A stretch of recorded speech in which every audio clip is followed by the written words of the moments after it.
Hey, everybody. Welcome to part 2 of Ask the Amigos for November 2020. We're kicking things off with a question from Jerry D. He says, after being laid off from my job of 25 years due to the pandemic. Yeah, sorry. What general advice do you have for interviewing for a new job? I think I sent Jerry D a message when I saw that come up because that is a bummer. I've been there, my friend, after dropping the job that I was going to be at for the rest of my life after 10 years, so it's tough. Advice. Well, believe it or not, I don't know if did Jerry mention if he's in the States or not, Boat?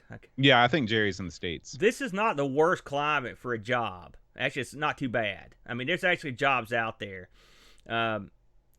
If you're willing to get, the problem is 25 years at a job, and so you're used to that job. You're probably pretty good at that job. So if you can't get something in that field, you can at least draw upon what you did do in terms of maybe you had a management position like that. You might be to use that to angle your way in somewhere. I've went through a million jobs, Boat, as you know. And the one thing you have to do whenever you lose one is the first thing you've got to do is just go get something immediately. Mm-hmm. Because you got to keep that ball rolling. Right. Now, I don't know, if you've been at a place for 25 years, there's probably some severance involved, You may have a little bit of time to chillax. But I've always found it easier just to get right back on the horse with something, even if it's something that's just like a temp job, until you can find something more permanent. So I guess what I would say is don't let the grass grow under your feet. Go out there and grab something real quick, and then start really looking after you've got something to fall back on. I would disagree with that because I think he's coming at this from a different perspective than you might have been at. Because after 25 years, your unemployment payments based on your old salary are probably going to dwarf any kind of temp job that you can get working minimum wage. Oh, no. Hold on a second. No, I mean, this would be after the unemployment ran out. You got to run that dry. Yeah, you got to, because with that kind of money. Right. Yeah. So, although you'd be surprised how little you're going to get, even if you've got a huge salary. Because I remember maxing out the unemployment payouts at Lexmark, and I didn't make that much money, so you're not getting a ton of cash. Right, but if you're coming off $100,000 a year job, then your unemployment benefits are going to be much, much higher than if you just immediately, oh man, I need to start working at Kmart so I have something going on. Right, yeah. You got to. Hey, I think you agree with me on this, Boat. If you're in the States, especially if you've been 25 years, I had 10 years in. You've been paying unemployment fees basically your whole career, and a lot of people have I did too. It's hard to get on unemployment and not feel like a leech or a bum. But man, you paid a ton of money into that, pal. You got to go in there, and that's what it's for. Especially if you're making money and you got to sustain yourself. So, Boat's 100% correct, Boat. I'm glad you elaborated on that. Take that money and take the time to get that cash in before you go out. Now, what's your advice for jobs after that time has passed, Boat?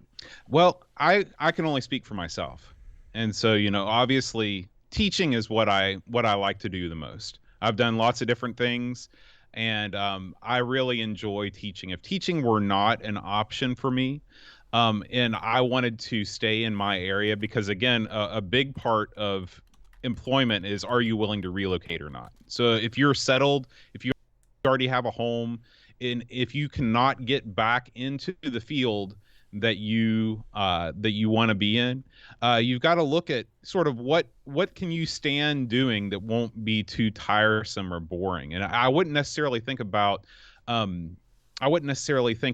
salary only, but just what can I stand doing, especially if you're 25 years in from a job. That means that you've got less than 25 years left before it's time to retire. So what can I do to sock a little bit more away? And honestly, I would look at custodial work within a school system, because those jobs pay very, very well. You work regular hours, and you get a killer benefits package. It would allow you to stay where you are, and it's not a job that that would physically kill you to do. But a lot of people think, I would never be a custodian. That's sort of beneath me. But for me, I would seriously, and I've thought about that myself. If some reason, my teaching job were to go away, what else could I do and be happy with doing? Sort of like, what was that Matt Damon movie? Good Will Hunting. Yeah, I've seen that. So, yeah, I just think that would be an okay job to have. But as far as specific advice for somebody that's interviewing for a job, you just gotta kind of sell yourself. You've got to be able to tell people why, and it's really, really hard. I know that my uncle, who worked in the defense contractor industry for a really long time, when he was between jobs, it was almost impossible for him to get hired again as an older person, Yeah. because there are tons of people that are just out of school that are willing to work for nothing. And why would they hire you versus one of these people that they could pay a third as much? Yeah. It's a really tough situation to be in. Yeah, and that's worse than it was when I was. That's gotten much worse in the past decade. The age discrimination stuff. I will say, you mentioned this about custodial work. When I got the heave ho from IBM, right? And looked around, and I was like, you know what? I was a master level, tech type here for 10 years or whatever. I'm going to get me something solid, something awesome. I'm not taking any crap job, you know what I'm saying? And then, of course, I was back in West Virginia, right? And so it dawned on me how screwed I was pretty early on, because that work's not here. And so... No. I mean, you're right. I had to swallow my pride, and I took whatever I could get. I mean, honestly, and I'm and I look back on it, and I was like, man, what a schmuck I was, because you just got to keep the ball rolling, man. You really do. And I agree with what you said. Right now, working in the educational system and there's openings, for that sort of work. But like I said, my advice to you is, I mean, it's easy to get down, and because you did get screwed, obviously, but just try to keep your spirits up, get back into something, and get the ball rolling, and hopefully something will pan out that in the future that will allow you to get back into the big game. Yeah. Good luck, by the way. Bundy asks, have you guys ever been bullied due to your interest in technology or gaming? Bullied. Not because of that, I don't think. Bullied because I'm interested in technology or game? I don't think so. Because video gaming and stuff wasn't as big a deal, and classic computer, it wasn't a thing really when I was in school. I mean, you got to think of that wasn't that huge a deal. What about you? Mm-hmm. No, I've been bullied for a billion other things, but I've never been picked on because I played video games. Like when I was growing up, everybody played video games. The cool kids did it, the not cool kids did it. So that was a non-factor. Yeah. I mean, people have hassled me for my choices, like, oh, you've got a trash 80, that shtick. I've heard that. Right, but the major league bullies weren't going to be smart enough to know anything about. Those were other dorks computer. that were saying. Yeah, exactly. And I didn't care what they said. Dave Velociraptor asks, "What's your favorite kind of dinosaur?" What do you got? Brachiosaurus. Why that one? Built for comfort, not speed.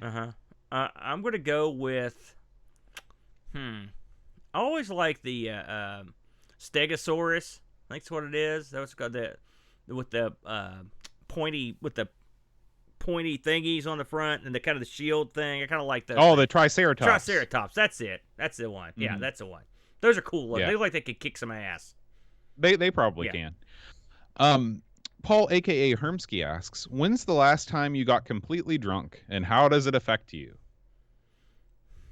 It would have been, for me, and I will say this, as I looked at this empty bottle of Bullet bourbon in my floor here, I would have gotten drunk many more times. In fact, over the weekend, I would have been stoned, completely dead, stupid drunk if I'd had the chance, because I was kind of having a rough weekend. But it would have been a couple Saturdays ago, probably. If you've caught any of our ARG streams, I'm usually kicking a few back on there. But I haven't gotten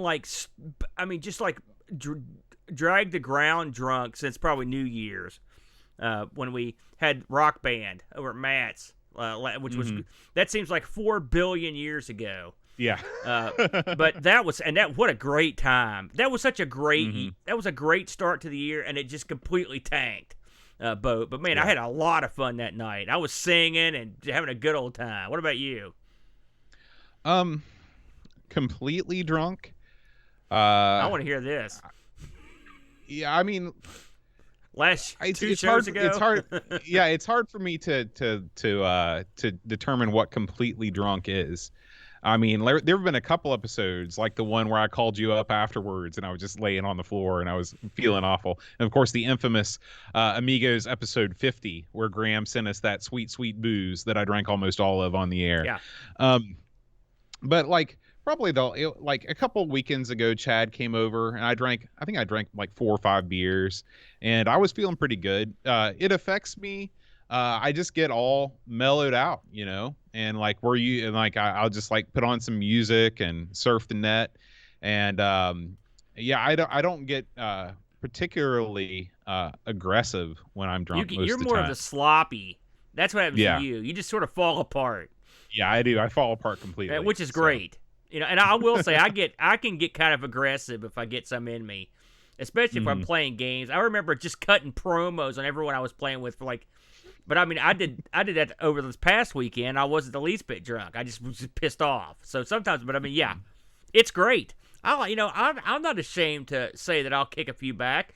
I enjoy it, man. But I've got a policy, and one of the policies is I don't ever drink when my son is here.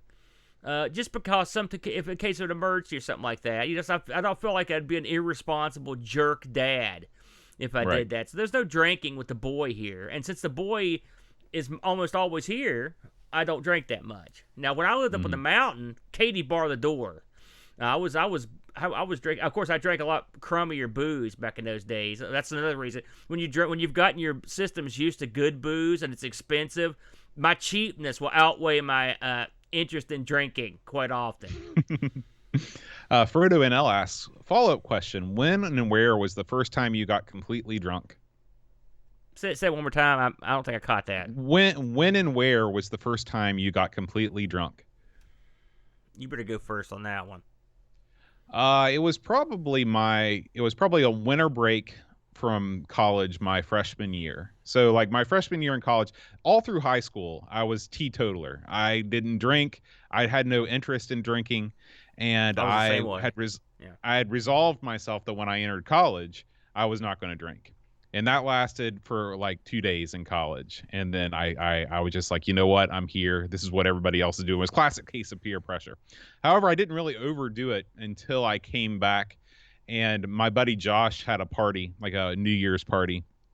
And there was all kinds of liquor. And I hadn't really had any experience with liquor before. And I went above and beyond the Call of Duty. And that was the first time that I remember being really just trashed out of my mind. And somewhere there's actually video of that party, and I'm hoping that it never comes to light because I look sort of ridiculous. I would love to see that. I'll be honest with you. But that's what I remember being the first time I was like, wow, this is what really being trashed feels like. I was the exact same way in high school. No drugs, no drinking, no smoking, no nothing. And I would mock you. And I hung around with a pretty sordid crowd, as you know, and who would, I mean, I had every opportunity to take drugs and drink and just do everything, but I was like I was sort of known as the guy, the responsible guy in our group, and that is sort of that's almost like an albatross or an anchor, and some, because it doesn't necessarily get you over, no. But I mean, sometimes it's handy, but you don't necessarily want to be the handy guy in the group. You want to be the guy having the most fun. Yeah. I did drink a little after high school, but I remember I think the time I got El Drunko Grande was in Huntington. When I lived in Huntington, I was going to Marshall, and my career at Marshall was horrible. I was not comfortable in college. I wasn't mature enough, I don't think, to live on my own. I don't think just wasn't there. Everything had always came easy for me educationally, and so I got to the point where I wasn't comfortable in class. It was a little bit above what I thought it would be, and I just I didn't do well, and so I got depressed. And all my friends were partying and stuff, and so one night I went out. I remember I went to the local Cub Foods, which is a grocery store in Huntington, and picked up a bottle of Vladimir vodka in a plastic bottle. I'm sure I've told you the story, Boat. And I can't remember this one. And I went to the house, and I bought a big thing of orange juice because I knew how to make a screwdriver. And I took one of those big, huge, like a big gulp glass. I remember the glass. It had Mountaineer football players on the side. and I poured the whole bottle of vodka in it, and then I filled the rest of it with orange juice, and then I shotgunned it as quick as I could because I was trying to prove to my friends I was all man, basically. All right. Yeah. Yeah. And I was all man, all right. And I remember, amongst other things, beating the crap out of my buddy. And I remember dumping chips on on my rug at my apartment, this little ratty apartment I had. And I remember trying to clean them up with one of those those little push vacuums that didn't have a motor. You know the ones I'm talking about? Just like they have at restaurants? Yeah, just smushing them more and more into the ground. And then I remember violently throwing up, and I remember just dying. And that was the first of many of those experiences I had in Huntington. But that was the very first. And I remember having the mother of all hangovers. It's probably the worst I ever had because it was the first I ever had. And I remember making those silent, secret deals you make when you're. Oh, yeah. Never do that again. I'll never do that again. Give me through this one, and I'll never do it again. That's right. But I lied to myself or the good Lord or somebody, and I've done it many times since. But I will say, the best part of drinking when you're older is not having a massive hangover. Because you have enough common sense to either stop or you just have enough testicular fortitude to get over it, you know. But yeah, those teenage drunks were always followed by a horrible, horrible hangover that left you powerless the next day. And so I never liked that. I could never be an alcoholic because I could never drink 2 days in a row, ever, under any circumstances. Let's see. Graham Vebke asks, I just watched a show about West Virginia and recycled timber. I was informed how cabins and colonial homes were made with quality timber, which is hand cut. Do you yourself see any trends for people wanting to move away from modern homes and go back to cabin style living using hand cut materials or making it themselves from recycled timber and building materials? I don't see that as being a trend. And for one simple reason, the cost of heating and cooling a log house. If you ever lived in one of these things, or known people that have. Now there are modern log homes, you know, and I say that in quotes, where they're basically like they're not really log, but they look like they're log. But it's a proper log house is difficult. I mean, there's big gaps in it basically, right? And so it makes it difficult to heat and cool. I mean, it's just the way it is. If you've ever slept in a log house, and I'm sure you have, but I have, they do have a chill to them, you know, unless you get and so I don't see that as something that would be a trend. I don't think I love the look of a log house. But I mean, there's only a few people that could really build them anymore. I don't think there's a ton of people that like doing it like Graham said, like hand cutting them and stuff. I mean, I've seen all kinds of kids. I think there are people. Yeah, there are people that make it their sort of hobby and their life's work to, you know, that they have this goal where they, you know, there's a show, this is UK based, but it's called Grand Designs, and where people just like they read a whole bunch of books and they think that they can do it themselves, and sometimes they fail and sometimes they succeed. For me personally, I would not feel comfortable building a home on my own. I don't feel comfortable doing anything on my own related to construction. No, but no. I think that, and this goes into his next question. His next question, he says, in Australia, there's a bit of a tiny house and shipping container conversion fad happening because it's pitched as being more affordable. Is that also happening in the U.S. and specifically West Virginia as well? If it is, are there more motorhomes than fixed smaller homes? Graham, West Virginia has been famous for tiny houses for years and years and years. They're called trailers. Yeah. And we got a lot of them. Or even or literally very small homes. There are tons of those that were just built that are like a room or two. I mean, I lived in one. Right. Right. So, you know, there's they're originally pitched mobile homes, like as if you could move them from place to place, you know, when you wanted to move somewhere else. But the reality is that these things were not constructed for more than one move, and they basically just fall into the ground. Although they do get moved sometimes. I've been involved in a mobile home movement one time, so it can happen. It's funny. He talked about the shipping container, which I see a lot of that on the net. I've never seen that ever here, not once. I've never seen anyone around here. I've never seen anybody put one together, seen a news story, read an article.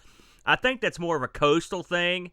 West Virginia, and don't get me wrong, that would probably get over pretty well here, to be honest with you. But we've got tons of housing.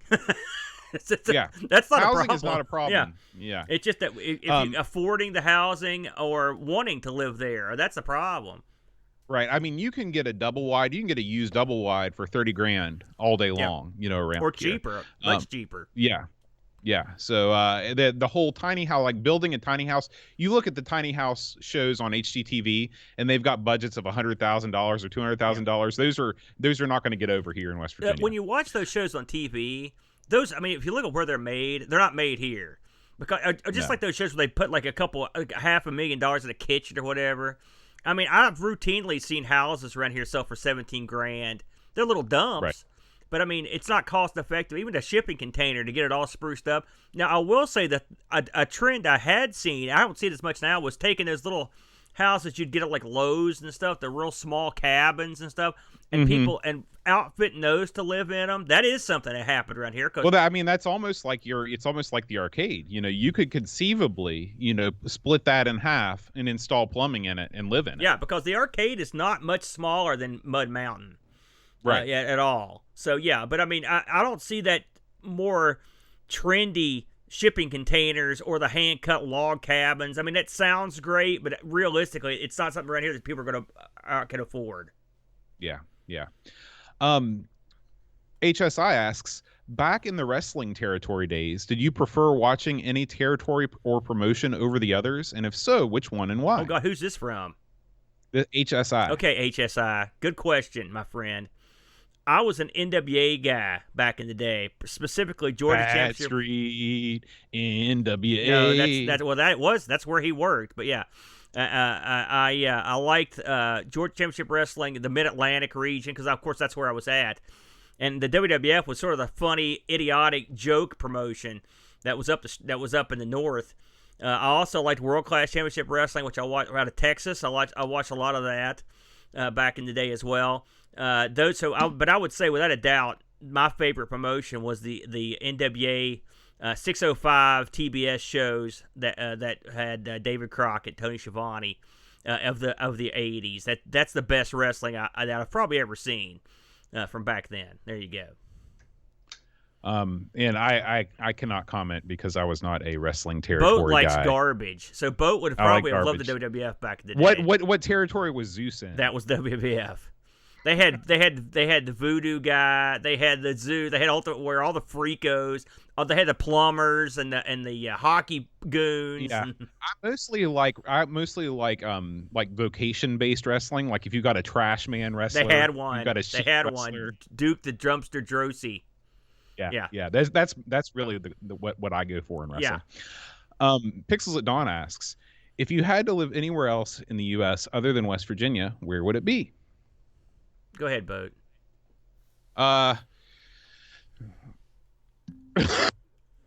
Sorry. I think that I've got like a romantic answer, and then I've got a sort of more realistic answer. My romantic answer is I'd love to move out west to California and live in Pebble Beach. It's beautiful out there, right on the coast and everything. But I mean, I'd never be able to do that because it's just so expensive. And I mean, there's no reason for me to go out there. But if I could live anywhere, no strings attached, it would probably be there. Realistically, if I were forced to move away from West Virginia, I'd probably go back to the DC area because that's where I'm most familiar with. That's where I lived right out of college. I find that DC has a good mix between sort of the it's not huge, it's not like New York or Chicago. I can get around DC and understand it. You can drive like 45 minutes and not anymore. Now you probably have to drive over an hour to get out of the city, but there's tons of outdoor type things. So it's sort of like West Virginia. In fact, it's close to West Virginia in that regard. And there's tons of opportunities, especially for EAP. The Thai community is just so much bigger in DC than it is in West Virginia. So it'd probably be the DC metro area. You couldn't. They'd have to drag me to DC under like with a pitchfork, where I'd move out to that place. You talk about the roads up there. That's insane. They've got those merging lanes. I hate that. They're so hard to get in. You're telling me I could get in that DC for me? No way. I'm not buying it. I would not move up there. If I had my choice, it's a tough choice. And anywhere I move, it's going to be a place I never lived. You know what I'm saying? So you can't really say for sure, oh, I'd love it or I'd hate it or whatever. But if I had to pick somewhere, it'd be some kind of quiet, non-tourism-y coastal community. It's probably where I would go. And it would be further south because I just can't take the cold boat. I walked outside yesterday, and I was like, what? Here we go. It's over. The dream is dead. Because it was like 35 degrees last night. I was like, that stinks. So it's over. I can't do any more cold. I won't. So I'd probably somewhere on like the coast of, like, say, South Carolina, North Carolina. I'm not a fan of Florida, so I probably wouldn't go that far south. But somewhere probably South Carolina, one of the little coastal communities where I could just kind of like be near the ocean. That'd be nice, but also just somewhere nice and quiet. Yeah. Although West Virginia, as much as we badmouth it, it's awful pretty and it's awful empty and it's awful. Well, here's the thing, man. Like, I could literally live wherever I wanted to. Like, I've got nothing that is fixed to me here. I've got enough years experience teaching and a CV that would allow me to teach anywhere in the States. Yeah. I want to live here. Yeah. I like West Virginia. Well, it's a good place to live. You're not right. You can't just go wherever you want. Because the Amigos, Everything Amigo podcast demands that you stay right where you're at. You can't leave. That's not going to happen. Okay. That's true. I forgot about that. Pixels also asks, if you had to live anywhere in the world other than the U.S., where would it be? We had this one a while back. I'm trying to think where I said I would go. You can pick a new answer this time. I will. That's what The good thing about having no good memories, I can't remember what I said last time, and I'm sure I had my reasons. Anywhere in the world that I could go. You know what? I'll tell you something. The only thing that scares me is that weather. But the Scandinavian countries are looking pretty good these days, boatsters. If you don't like cold, I know. How are you going to live in the Scandinavian Here's country? my plan. I'm assuming that quality of life and people niceness will make up for my begging to die from cold. So I'm just going to get me one of those big, because when you live that far north, you can go all in on the cold and get away with wearing one of those like big fur coats with like a Russian guy hat. You know what I'm saying? Yeah. And I think Those are common. I could pull off the Russian guy hat, I think. So undoubtedly. Yeah. So I'm going to go with that. What you do is you combine that with the Jeff Lynne wig, and then you're onto something. Mm-hmm, indeed. I thought about wearing that permanently. I'll be honest with you. I think for me, the last time I said this, I said I'd want to live in the south of France because that's like my favorite place I've ever visited. But more and more, I am probably drawn more towards living somewhere in continental Europe, up north, maybe somewhere like Denmark or the Netherlands. See, we could get a room up there, man. Yeah, I don't think I could. I don't think I could do it. I'm sorry, Norwegian contingent. I don't think that I could deal with the amount of lack of sunlight that you guys get in the winter months. I think that would bother me. That's the drinking time. That's when you. But I think somewhere, like I said, even Germany, somewhere, almost everybody could speak English. Of course, I'd be motivated, hopefully, to learn whatever language I'd end up in. But it would be. I think that I'd enjoy living that sort of continental lifestyle. Everything, when I've been over there, I've had a good time. Everybody seems real laid back. It seems very safe, which is something that, dissuades me from wanting to move back to the UK because I never felt safe in the UK. Sorry, UK people. Yeah. But yeah, continental Europe. I think New Zealand would be cool too, Bud. That seems like a pretty, and it's a small country, so like it would be cool to be in like a smaller country. I've had enough of being in the big. I don't like the fact that our country's got so much jack and influence over the world. It makes me feel bad a lot when we do stupid crap, and so I don't like that. Agree. You know what I'm saying? I'd like to. I want someone that I could just. I want to badmouth the big guy. I don't want to, have to deal with that. That's right. Okay, Simulant asks, how have the Daniel Craig Bond films gone down with you so far? They seem to start slow, but are now really exciting? Well, yeah. Well, I'll tell you, Daniel Craig started off. I didn't necessarily like. I liked Casino Royale, all right, but I didn't necessarily think it was a great Bond film. All right, I thought it was an interesting film, but I like more Q stuff and stuff like that. So I thought Casino Royale went on too long, and then the second film, Quantum of Solace, was crap. It was crap. Didn't like any of that. Now the third film, Skyfall, was great, one of the all-time great Bond movies. So Bond is a lot like Doctor Who. The guy who plays the role is less important than the people writing the show. You know what I'm saying? And so, like, for example, I haven't hated any of the Doctor Who's that they've had recently. I just don't like the scripts. You know, if you got dud scripts, it sucks, you know? So what about you? I haven't seen I any knew you of were going to them. say that. The Yeah. only Bond movie I saw was the one where he raped the girl in the hayfield.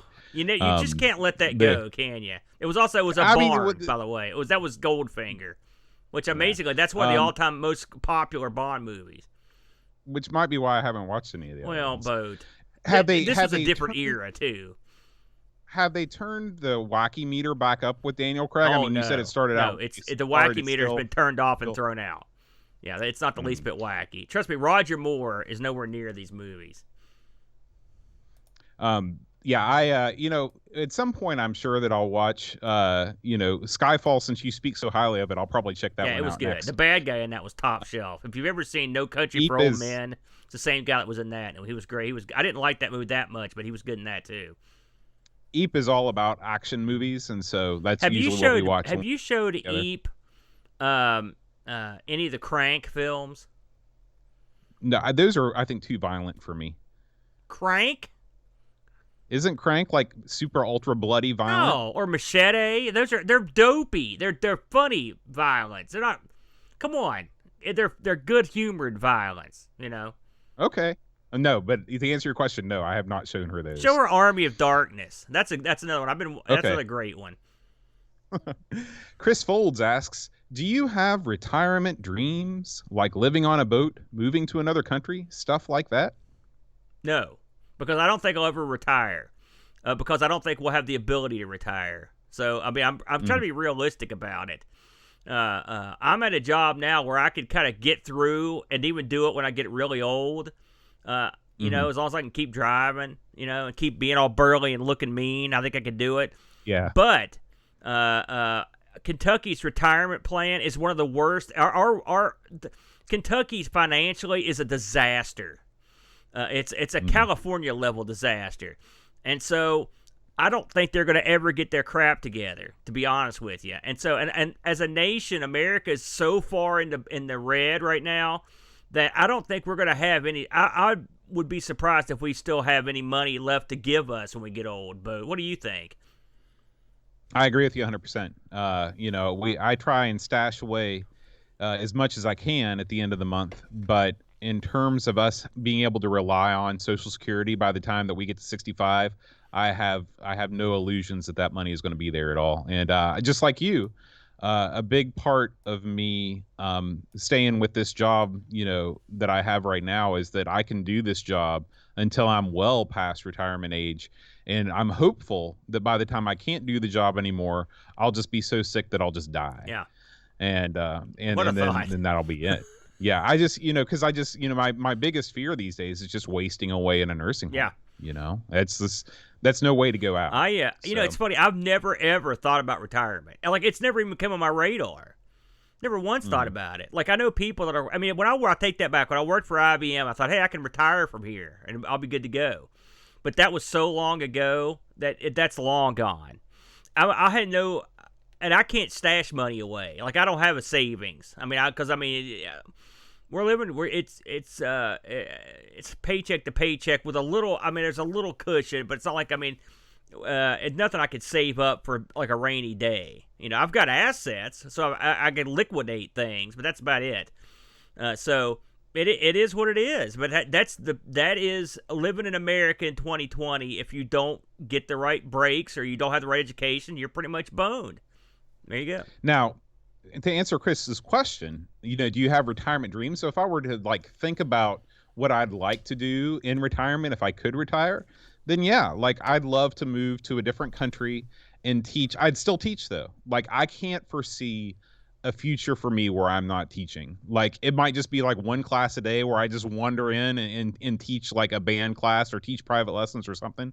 But I can't imagine not teaching. It's too much a part of what I am. But I would love to not be shackled to it and teach 6 classes a day and do cafeteria duty and do all the other stuff that isn't so great about the job. I do get worried about not having something to do, because I don't do well when that happens. So I don't know what retirement. I say this with all honesty, bud.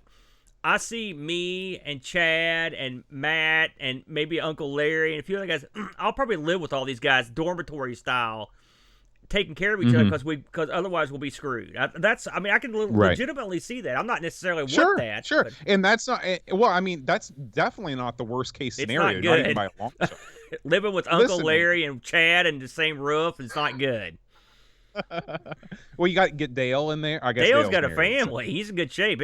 But I mean, there's some of us just like I'm telling you, there's a new dawn in America for people that are getting older. Like the days of working a job for 35 years and retiring, they're gone. There's hardly anybody I know that have been able to do that. It's a new era, and the new era is everyone's screwed because there's no one that's got no money. At least around here, people I know. So there you go. Yeah. Depressing, Boat. Let's move on. Paul, a.k.a. Hermsky, says, what's the most wacky thing someone has argued with you about? You got a thought on that?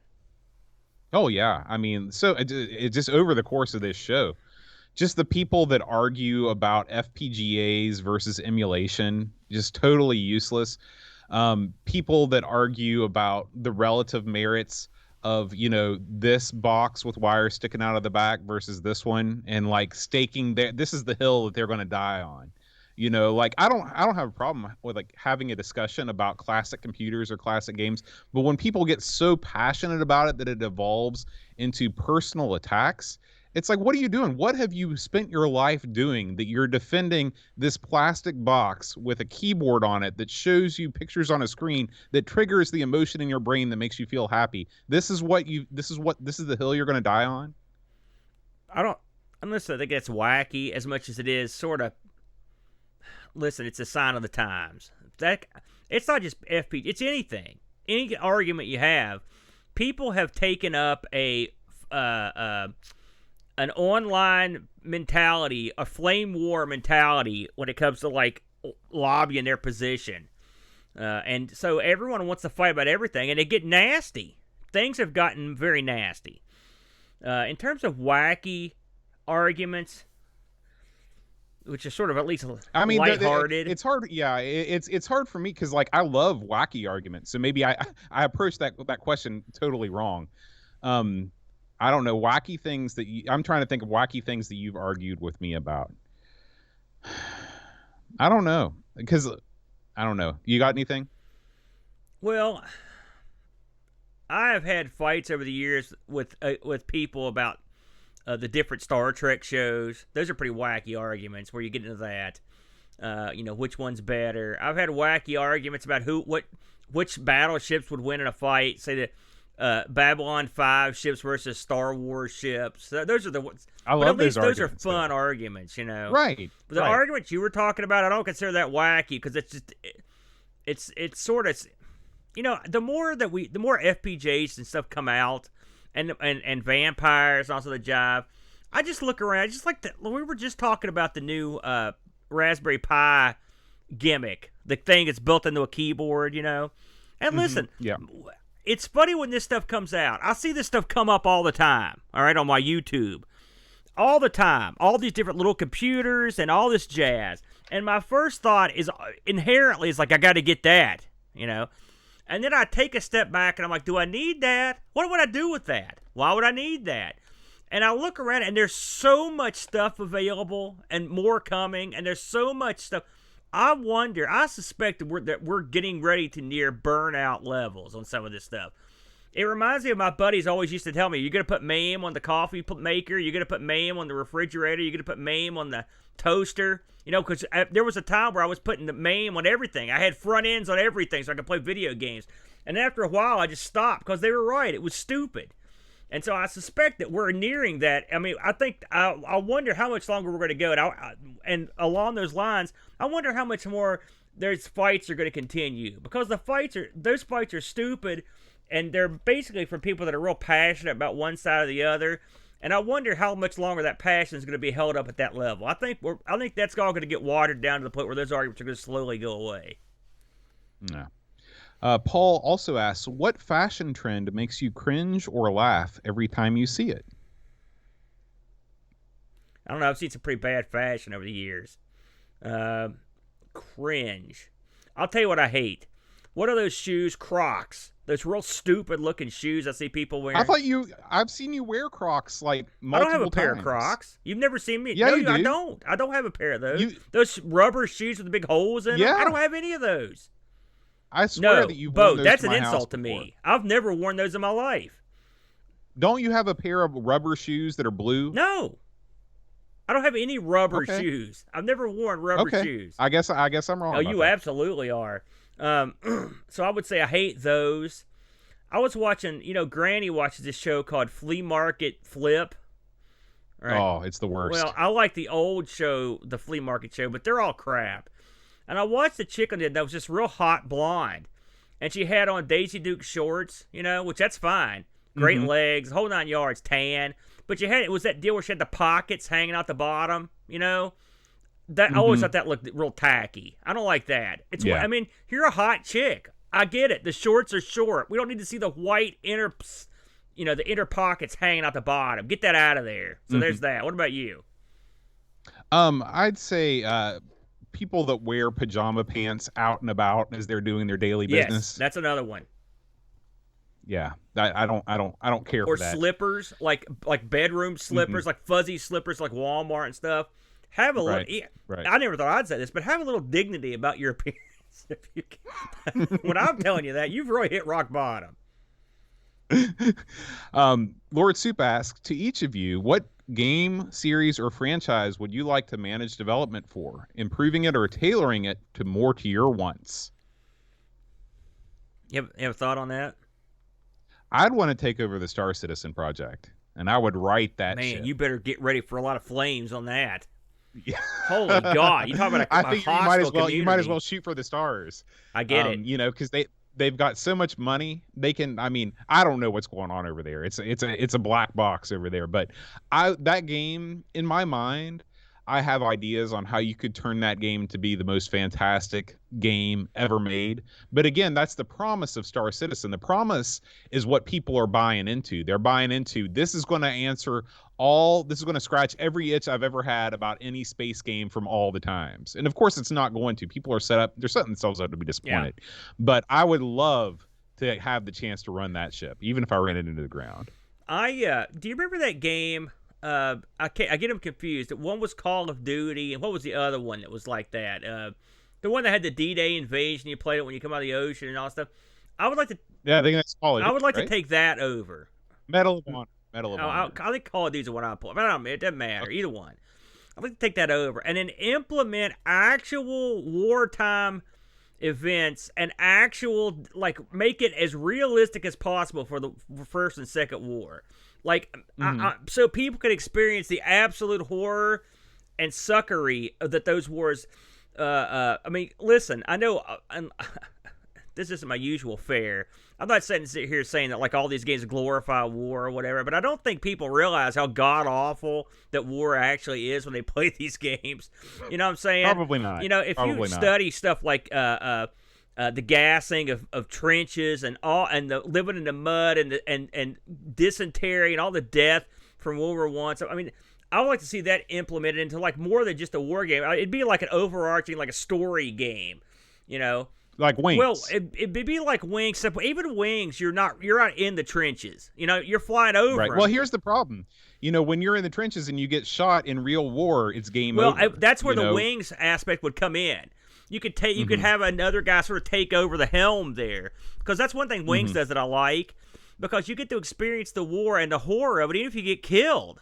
Because no one is going to. The very few people just started at the beginning of the war and just and then jitterbug their way through it and got out the other side. I mean, it's it's brutal. And so I would like to see some realistic, adventure elements to that. There you go. There's one I do.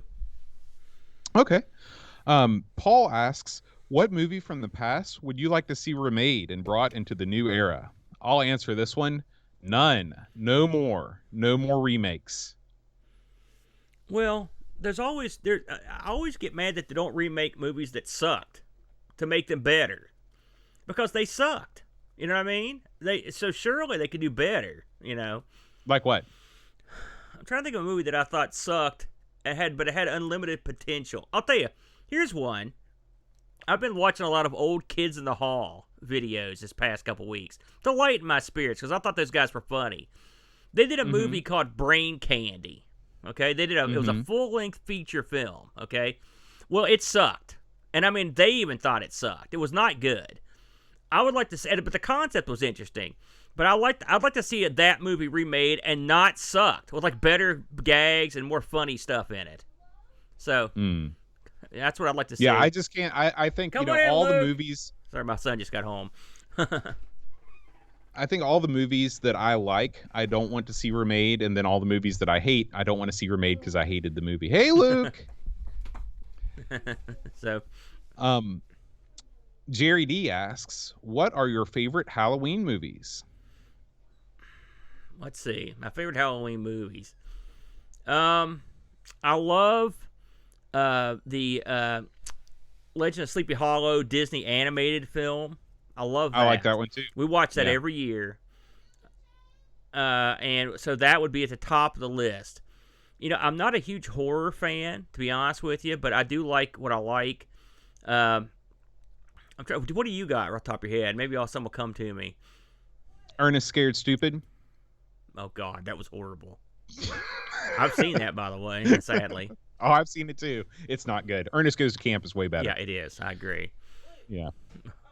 I'm trying to think. It's The Great Pumpkin, Charlie Brown. Yeah, we watch that one every year. Movie. It's another one we watch here. Horror is my least favorite genre. Yeah, so it's hard for me to pick. But I do like the Disney Legend of Sleepy Hollow. Let's go with that one. That was great. Yeah. Okay. Do you like the Richard Gere movie, The Mothman Prophecies? I do. I did like that. I'll also mention that some of the props from that movie are on display at the Mothman Museum. So that's kind of neat. Although I remember it wasn't filmed in Huntington. Or in Point Pleasant. Excuse me, Point Pleasant. It was filmed in Pittsburgh, I believe, is where they filmed most of it. Yeah, when that movie came out, I was in school in Athens, and I drove down to Point Pleasant because it's a short drive, and I was looking, I was just driving around the town trying to find the streets that were in the movie, and it wasn't until after I got back I realized it not actually filmed in Point Pleasant. It is a bummer, but I will say that book, if you've ever read that book, it's an odd book. And I wouldn't say that the movie would follow necessarily the events of what happened, but it did capture the weirdness of the events. And so I always thought that was kind of neat. I've only seen it once, I think, but I kind of dug it. So, I don't have a problem with it. Yeah, I only saw it once, but I still remember it. It was pretty good. It did a good job of setting the vibe. Yeah, very atmospheric. Yeah. Okay. Bundy asks, where is the best place you have visited? Like ever? Yeah. Oh, geez. What do you think? That's a really hard question to answer. You've been everywhere. Really hard. I haven't been that many places, so you've been all. I mean, it's like the place where I really felt like, man, I never want to leave was when I was in the south of France, because the climate was perfect. Everybody was super friendly. There was the ocean right there. It was great. But I mean, I've been lots of places where I really like the first year at Amiga Ireland was an amazing time. I loved places that I went in Korea, but I'm gonna have to go with the south of France. This is generic, but. When we were down, and I don't know what place is the best I've ever visited. That's a tough question, but the place I felt most relaxed and was enjoying myself was when we were down to Carolina Beach. I liked being able to walk through all the stuff. I thought that was fun. Being within spitting distance of the ocean was fun, and I like the kind of sandy atmosphere. I like that stuff. I thought that was a lot of fun. It was relaxing. I liked the ability just to go to the beach where I wanted, which was nice. So that was pretty cool. I will say, I had to say it since it's fresh in my mind.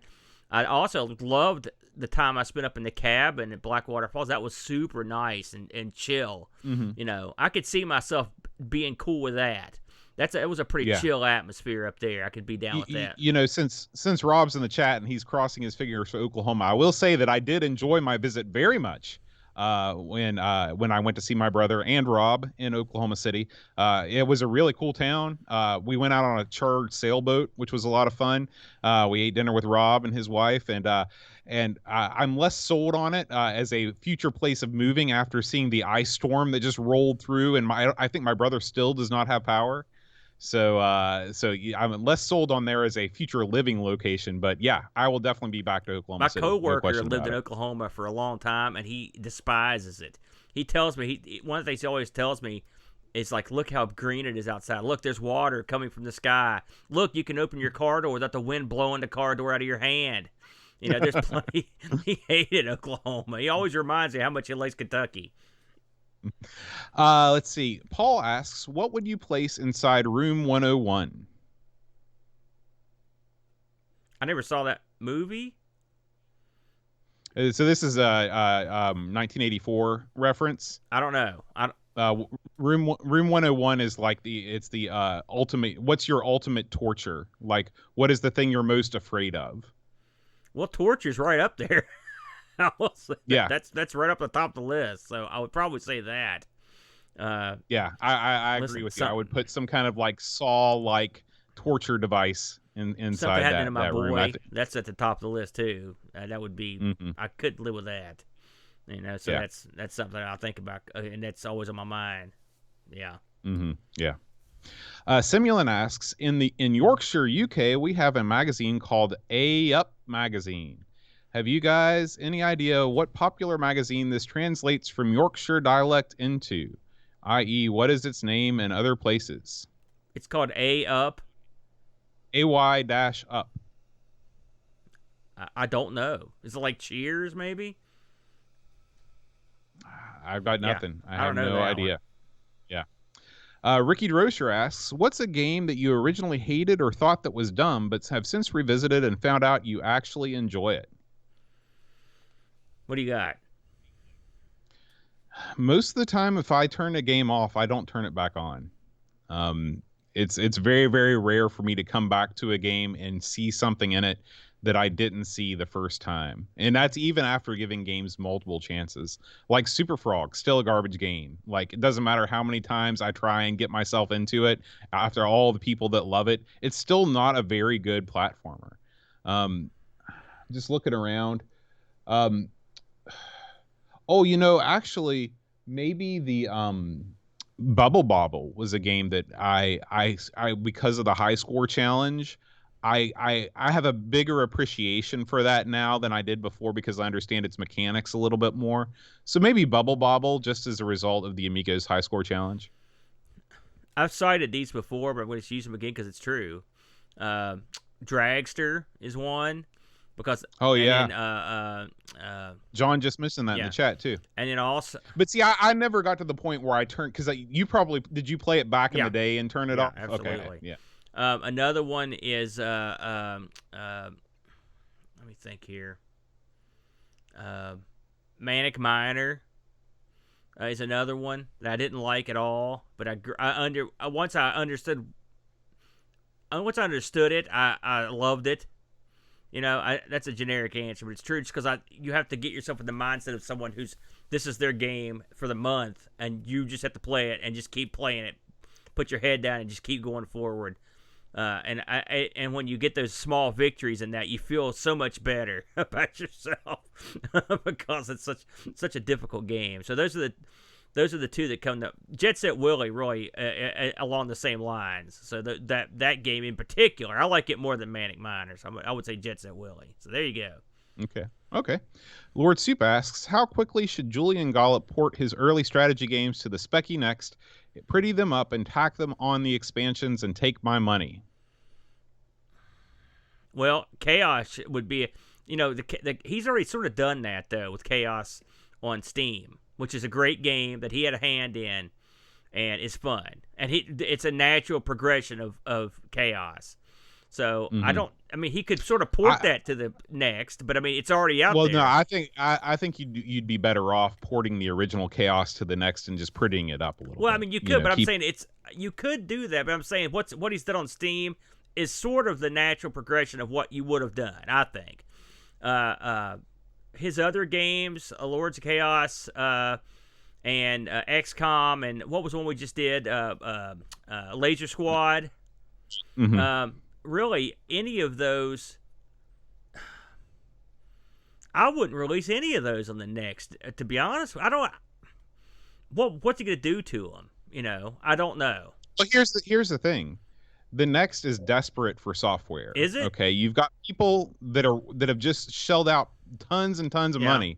It's like every console, it's like the freaking CD32. People bought whatever crap was released for that thing because they bought the console and they needed something to play with it. And so it's the same thing with the next. Now I'm not saying that the next is a crap console like the CD32. Well, the CD32 wasn't I'm saying crap either. It's just the software was crap.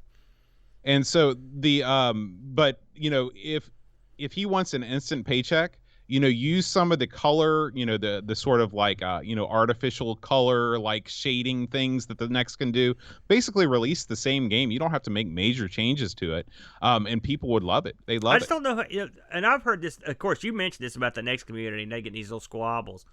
The problem with a project like that is you're talking. I don't remember how many. I can't remember how many of these they sold on the original run, and how many they sold on this last run. But let's just for fun. Let's say they've sold 10,000 units. Okay, which I don't think they sold that many, but let's say they have 10,000 units. It's hard to say, okay, it's time for me to make programs to sell, because how much money are you going to make? You're just not going to make that much money. And so if you want it to be worth your time, it's going to be difficult. Yeah. Well, okay, here's the thing. I wonder how many copies of Chaos Reborn Julian sold on Steam. I wonder if he sold 10,000 copies. Because again, the next user base is so desperate for next specific software, and these are people that have already shelled out big bucks. It's sort of like Mac stuff. Like the reason why Mac software people love developing for the Mac is because people shell out big bucks for these computers. They've got more big bucks to shell out for the software. The thing with Steam though, it's the potential.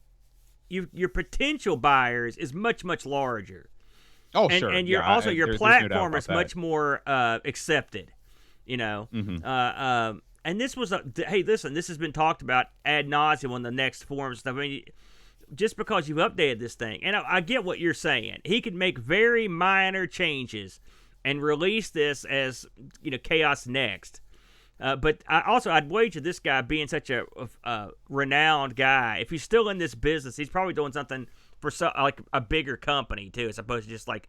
So, but I could be wrong. Hey, listen, if he can knock out a quick version of Chaos for the next, great. But it's funny when I get the ability to play next games, I am sort of interested in see what's out there, because I haven't heard a ton about any killer apps that have been released for it. So it'll be interesting to see. I've heard like one or two, and that's it. So. Paul asks, given the task to buy a Halloween costume for each other, what would you purchase and why? Looking at you, Boat, let me think here for a second. Because on our Halloween episode, no one wore their costumes. Well, Brent was dressed as himself. that his what's it call that thing? The notorious BAD, the initial BAD. Yeah. And you had your costume on before the show started, but it was too hot and you took it off. And so I was the only one in costume this year. So I guess if I was going to put you in a costume, I would like to see you in full drag. I think that's what I'd like to see. I think you'd make a fetching woman, and so I would go down that road. Okay. I would like to see you dressed as Dizzy, the Wonder Egg. That would be a tough costume to pull off, really. Well, it wouldn't really be. I mean, you just have to be nude, and you just paint your body white. Wow. That's it. Well, I don't think anybody wants to see that. I had a Tarzan and the Ape Man flashback, and also a flashback to what was that movie with Daryl Hannah got that treatment? The Clan of the Cave Bear. There you go. Let's see. Chris Folds asks, what TV game show, past or present, would you most like to be a contestant on? TV game show past or present. What do you got? I'd love to be on the old Name That Tune. You'd get killed on there. Oh, I know. Because I unless would. they I mean, updated the music, because that music's like those things were standards of like the 60s, 50s, and 70s. I watch that now. I'm like, what in God's name is that? And I knew some of those. I would say if I was going to be on a game show from back in those days, gosh, I watched a ton of game shows, and I never really thought about being on one. I would probably want to be on like, I'd want to be on something that had cool celebrities, you know. So I would probably want to be on, $20,000 pyramid. How about that, Dick Clark's pyramid? Oh yeah, that had because that would be a lot of fun. I feel like we'd be a pretty good team on that actually, because that was a team game. But you right? had one celebrity with you. Well, I'd be the celebrity, of course. Oh, now you're a celebrity. Gosh, you get on Retro Hour one time and look at your head. You see these LED lights behind me? I didn't realize that's what the symbolism was. I understand. Simulan asks, back in the day, what was your favorite old school Amiga magazine? Any standout or memorable cover discs or articles? My favorite was definitely British. Probably Amiga format, I'd say. Cover discs, I do seem to recall the cover disc. I think they did a demo of like Street Fighter. I was pretty excited about that until I played it. The problem is all those demo discs were in PAL, and so I knew it was gonna be a 2/3 of the fun that everyone else was getting, because I could only see that much of the screen. Amiga format, Amiga Power, those two were the awesome ones. The America's Amiga magazines blew. They weren't game centric. They tried to talk about productivity software and applications. I didn't care about that. See, it's funny because we've been sent a bunch of old Amiga magazines over the years, and I have used my time to peruse them. These days, I'm into reading, these old magazines, and I've got to say, man, they're hard to get through. They're written with so much tude and so much 90s British slang. It's just like, sometimes I think like slang is kind of cute, but it's really has not aged well. And a lot of the articles are pretty heavily misogynist and like just not something that I really enjoy reading. I actually do prefer in my older age reading the more, utility programming side of things. Or at least, and it's not so much because of the content, it's because they were written for an older audience. It's clear that these magazines were written for your 9 to 14-year-old boy. That was their target audience. You're right. And that's just not it's not me anymore. It's not something that I enjoy digging into. One thing I really appreciate about Antic, the Atari 8-bit magazine, is it's a good balance of gaming, utilities, programming, and it's written at a level that, we've talked about before. I think your average computer user in America was about 10 years older than your average computer user in England or in Europe. And it's apparent from the way that the magazines are written. Well, you're not wrong. If you go pick up an old episode of an old issue of EGM, for example, they're very similar in the fact that they're written by idiots for idiots. And it's funny because I think, I grew up, I'm going to use ESPN as an example, our sports network. I used to grow up and they would cover sports in a certain way. Here's what happened. Here's the game. Here's what happened. Here's who did well. Here's who had trouble. That's the game. Now our sports coverage, and to a certain extent our news coverage, is like those magazines. Super slanted, lots of slangy, lots of cool guy talk, lots of cool man stuff. I blame Boomer for that. Much of these other guys who they couldn't just call the sports. They had to be co-stars of the sports. They had to give everything attitude and stuff. And you're right. But the reason I like the British mags is, number one, they were thick, and number two, that was what we had. Because the American magazines I had for the Amiga, we had Amiga magazine, which it covered some games. I was all about games, so I didn't care about anything else. And so you'd get a tiny little bit of games coverage. But you're right. I mean, when you read, it's a lot like the paranormal books. This was crap written by goofs to appeal to other goofs. It's a little bit wacky to read now, but I still enjoy the coverage just because they're talking about classic games. But yeah, it's not what I would call the pinnacle of writing. Yeah. Let's see here. HSI asks, Did having non-MS-DOS machines ever make you feel left out of anything gaming-wise while you had the Amiga and or Coco? Did it ever make a friend jello because you had cooler games than on their machine? I had an MS DOS machine pretty early on, to be fair, because I left the Coco, went right to the MS DOS machine. So there was no time that I remember. I mean, it may have happened, almost surely happened, where I saw, but I don't know. The early DOS games were such crap. That's hard for me to believe that my Coco, I'd be like, boy, I sure wish I could play, because I remember the PC version of Gauntlet being really good, and having and the Tandy version had like Tandy sound, so it sounded good. And so I remember that. So that's probably one of the early games I had that I was like, man, I can't do this on the Coco. But I don't remember a time where I was jealous of the PC when I had a Coco, because I transitioned right from one to the other. Okay. Yeah. And then, of course, I had the Amiga well after I'd had a DOS machine for a long time. So, and I didn't care at that point because I had both. So I didn't care if one was better than the other. And for a lot of stuff, I knew the Amiga was superior until it wasn't. So what about you? Right. Well, I had an Atari while all of my friends had Nintendos. So I was constantly jealous of them because whether you're a computer person or a console person, there is a huge, huge gap in the quality of software between the Atari 8-bit computer and the Nintendo Entertainment System. Just the machine is just a better machine. It's like comparing a Coco with a, Amiga 1200. It's just not, it's not. They're two different classes of machines. So no matter what the Atari could do, it could never match graphically, sound-wise, playability-wise, anything on the NES. So I was constantly jealous of my friends. And it wasn't until 1997 or so when I saw Warcraft 3 running on a PC that I was like, man, PC games actually are not horrible. Because, I went from seeing Atari 1200 XL games to lame CGA DOS games to and then I stopped looking at PC games altogether for like 10 years. And so just in my mind I just thought, well, this is all crap.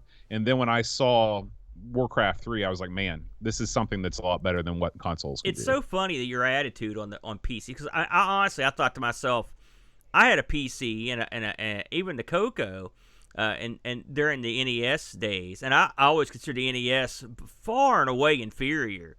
And the kiddie machine, my brother played it. That was a little kid's machine. It wasn't a computer. It wasn't in the same ballpark. I never considered the PC inferior to ever. I never considered it. It never crossed my mind. I'm not saying I was right or wrong. I'm just saying it never crossed my mind. Sure. Because the PC had it all. It had it all, and it had all the games and stuff. And part of that is you didn't get a lot of. There wasn't a ton of stuff where I would see it on the NES and think to myself, "My God, this is so much better." So it's funny just coming from those two different perspectives. And it also probably had to do with how much you were looking at the scene. Like you couldn't look at a game like Castlevania and think that the Coco could match Castlevania. Well, there was no scene. It's not like now. I wasn't well versed of what was being released on Nintendo. No idea. I had no clue what was going on there. I just knew what Brent had in there, and he would rent tons of stuff. And I'm not saying like I wouldn't see stuff and think to myself, hey, that's pretty good. But I don't remember ever seeing a game on the NES, with a few exceptions, that I thought to myself, my God, this is impressive. I was never that impressed with the NES. You're sort of going back on yourself because earlier you talked about how Super Mario Brothers blew your mind. That's one of the few exceptions. That's one of the few exceptions. And I will say Duck Hunt was the same thing. I thought to myself, man, this is some awesome the light gun on the NES was always one of the most impressive things to me. I think that was a great light gun. Very accurate. It was the first good light gun on any system. It appeared before the light gun for like the Atari XE. That didn't get released until several years after. I'm not sure how long after the NES was the Sega Master System released. It wasn't that long, was it? Oh, I have. It was definitely within a year. Too. They got a good gun. Yeah, but as far as like the XE light gun, the XEGS light gun was such a disappointment. They had 2 years to develop something better, and they didn't go. Well, one thing Nintendo had going for them is that they had a good light gun, and oh, by the way, they had great light gun games. Yeah. that helps. That helps. Let's see. Lord Soup asks, do you play roguelikes? And if you do you play fast and loose or ultra careful? I don't play them. I'll be honest with you. It's been a long time. What about you? I still play them every once in a while. I'll go on a kick, and I always play ultra careful, but I still am horrible. I'm never able to retrieve the amulet of Gimulon and return from the 25th floor. Bundy asks, what are you both looking forward to be able to do after this COVID crap is over? You know what I miss? I see these old. I told you before we did Halloween. I watched a lot of old ELO footage. I was just going through a big ELO phase, but I was watching just lots of old concerts and stuff, and it was just like, man, everyone's there together, and no one even thinks twice about it, you know. And I miss the innocence of just being amongst the people. I remember it's been about a year ago since I went to my last wrestling show, which was, I think it was last November or late October, AEW in Charleston. And it was so much fun. I had such a good time at that. And I miss that. Me and Luke used to go down to Fun City in the mall, the arcade down there, and just spend $10 in an afternoon. And it was so much fun to take him out and have a good time and not worry about getting sick or touching stuff. You know, I miss that. Just the simple things that just going out for an average day without worrying about that, wearing those masks and rubbing alcohol on myself all the time. So I guess that's on my list. What about you? Just, it's funny. I was going through all these old pictures. Just being with other people, just like having other people over, going to other people's houses. Like, I really took that for granted. Yeah. I was just thinking about, it was one of the last times we went over to Matt's house and we watched that episode of Fantasy Island. Do you remember that? Yes.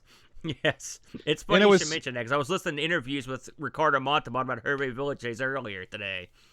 And it's so, it was just so much fun just being together and not worried about, like, am I contracting the virus or am I giving someone else the virus? Yes. Or am I taking it home?